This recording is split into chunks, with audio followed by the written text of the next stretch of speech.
What's good, YouTube? It's LADAREAOUX, and welcome back to the channel. And as y'all can see today, man, we're reacting to some Forspoken, the preview to the game that's coming out soon.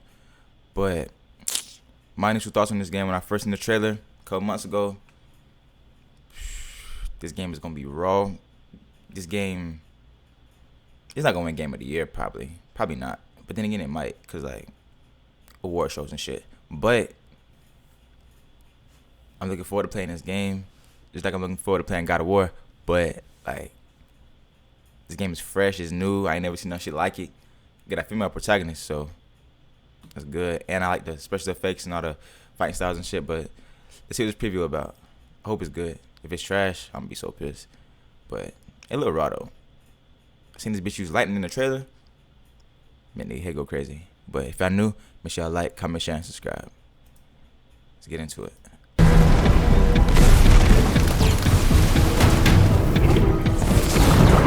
Bitch, open world. Forspoken is a lot more fun than I expected. Thus far, there have only been a few glimpses into combat, while the marketing campaign has, in my opinion, done the game a disservice by focusing on campy dialogue instead of what Forspoken is doing best. Because what's actually here is an RPG light with a very heavy emphasis on big bombastic combat sequences that have an optional bonus challenge for tryhards like myself in a Devil May Cry-like combat rating system. Forspoken surprised me with this focus on combat, roaming bosses to challenge, and a So you telling me this is basically an open world Devil May Cry? 10 out of 10 already. map filled with objectives to complete. I finished my demo excited to get better ratings in fights and to see how all this ties into Frey's experiences in her fish out of water story. The majority of this demo was focused around world exploration, controls, and combat. However, the little bit of banter we got between Cuff and Frey did have some insight as to how their dynamic will work. Cuff will give you the details about a person, place, or thing, while Frey continues playing the fish out of water role, asking a plethora of questions. Nothing seemed particularly forced or campy, which you'd think would be oozing out of every corner given how the team was lambasted on social media for their marketing campaign. So I was especially glad to not find any grating filler conversations as the two explored the world. Otherwise, the world we explored was quite interesting. The entirety of the plot focuses around planet Athia and an event known as the Break that has transformed animals into beasts, the dead into zombies, and introduced magic-bearing Tantas onto the playing field. The latter were sent by a mysterious character known as Prav, who we don't learn much about besides some flavor text in the menus. What we do know is Prav is able to send unjust enforcers and a pitless arbiter mini-boss after Frey. This all took place during one of the 5 missions in our build, all focused on teaching you the game's core mechanics. And that's what the majority of this demo was for. The amount of combat options are a bit staggering at first. Thankfully, the 22 abilities we had access to were split into 2 sets, Frey's magic and Scylla's magic, and you could swap between them easily by pressing left or right on the D-pad. Additionally, to give you more time to plan each attack, you can set your gameplay options to make your ability swaps on the radial interface. I ain't gonna hold you that lightning hard. That lightning hard. And if I got somebody in the chat that's in the anime, y'all know almost every character that has lightning abilities be the coolest motherfucker in the game. Besides that motherfucker on My Hero Academia. He disappointment to the whole community. But everybody else, pretty solid. Either slow down time, stop time entirely, or do nothing once you've become accustomed to the system and can knock out some nutty combinations with ease. So we didn't have all 100 plus magical abilities at our disposal, but the 22 abilities we did juggle were varied and interesting. This included 2 surge abilities, aka your super move, 6 main attacks, aka your go-to punchy or shooty moves, and 14 sub or support attacks, aka one-time use magic abilities that enter a cooldown period after use. Frey's magic included 3 main attacks, Burst Shot, Shield Shot, or Scatter Shot, which are typical projectile abilities that send projectiles outward to shoot things from a distance. Of course, all these main abilities can be charged to shoot larger projectiles, but you're also left vulnerable during that time. The secondary attacks are support-based, so you'll use things like Bind to tie up opponents, Leech to summon poison curing plants, Screen to summon stones around you as a rock shield, Disperse and Implant to create plant turrets to auto-attack, or Prime to lay a magic trap that will blow up should someone step onto it. The Surge ability, Genesis, creates a massive spike of roots from the ground that ensnares and damages anything caught within. Scylla's magic was by far my preferred method of approaching combat.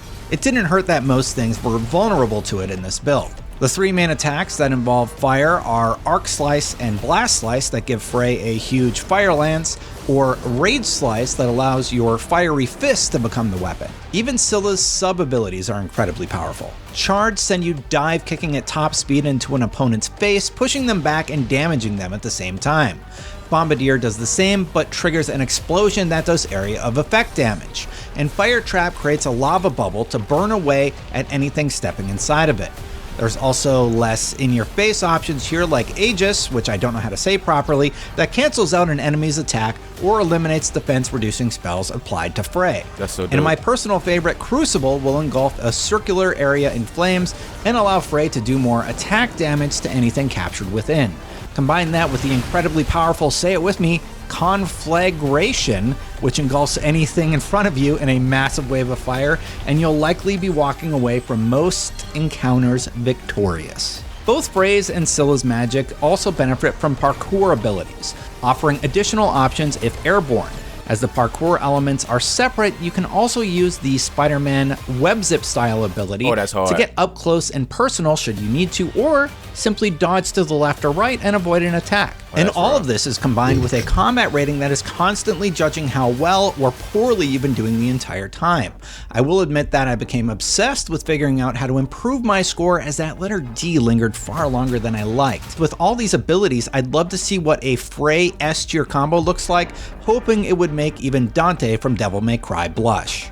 In addition to all the combat elements, I was surprised by the amount of gear you can add to Frey, because each item had several stats to bolster your attack, defense, or magic. Those items include cloaks. Hold up a second, y'all.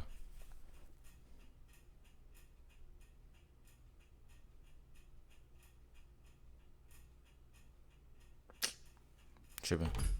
Necklaces, and even what I assume are press-on nails that, yes, you can paint if you choose to do so. Cloaks have stats for attack, defense, and in this build, a purple or red magic rating buff, in addition to 3 random buffs on each piece of gear. Necklaces buff health and defense stats with that same purple or red rating the cloaks had, and seems to focus more on damage buffs. Finally, the nails. This is where your spell buffs are located, and you'll see everything from Frey's spell damage, plus 5% here, or something more fun like killer blows generate a shockwave. With that knowledge, you can start imagining what Frey's going to look like even early on in the game. Enemies are going to be knocked to the ground, electrocuted, generate a shockwave on their death, all while bursting your surge ability, meaning you'll be ready with an ultra strong attack to finish off anything remaining. I can't wait to see what other passive options we'll be able to stat into later on. To put those skills to the test, they've littered the map with plenty to do. There are enemies you can hunt down for XP rewards, treasure chests to unlock new gear, townspeople to save for a mana reward that will upgrade your abilities, monuments to strength that'll give you a stat increase and spawn something interesting to fight, and oh boy, here's another tough word, Gaiuzel locations to scout that will reward new cloaks. And I think those are just a few of the items I happen to spot with my short amount of time in Forspoken. To find them, you can use Cuff's abilities like Scan that you can do by tapping up on the D-pad. Compass is also used by holding up should you want to be directed to a specific location. And if you need some help while you're out there, you can tap down on the D-pad to use a healing consumable, or hold down outside of combat to set up a camp and get some rest, or craft various items like those healing drafts. I ended up using more than I'd like to admit. You can also do this at one of the hideaways that will also allow you to unlock new abilities with the mana you've collected, or craft/upgrade your cloaks, necklaces, and nails. This game is solid, and the parkour abilities aren't solid. just limited to combat either.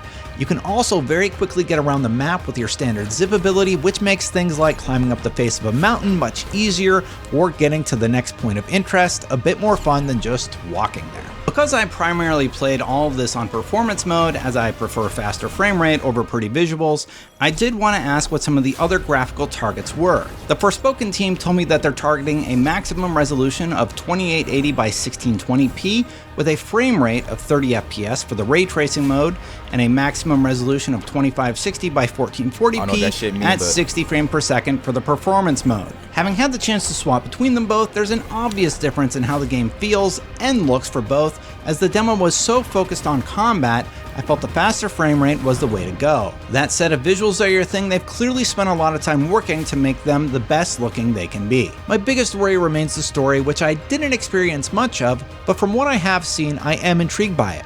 A modern day Chronicles of Narnia with a heavy focus on pulling off bombastic combos? Yeah, I'm 100% in. Forspoken has not done many favors for itself in terms of marketing, but having played it, if all these elements can somehow come together in a cohesive manner, I think we're all in for a treat. I guess we'll find out when the game launches in 2023. For more on all things gaming, keep it right here at IGN. Well, yeah, this game looked fucking awesome. Can't wait to get my hands on it next year when it drop. But I see the DMC elements. I let it open with RPG. You know, RPG is my shit. You know, but I'm more than likely gonna caught this game. I pray my Wi-Fi get fixed. But that's the reaction, y'all. Thank y'all for tuning in. I love y'all. Better 100. And I'm see y'all on the next one.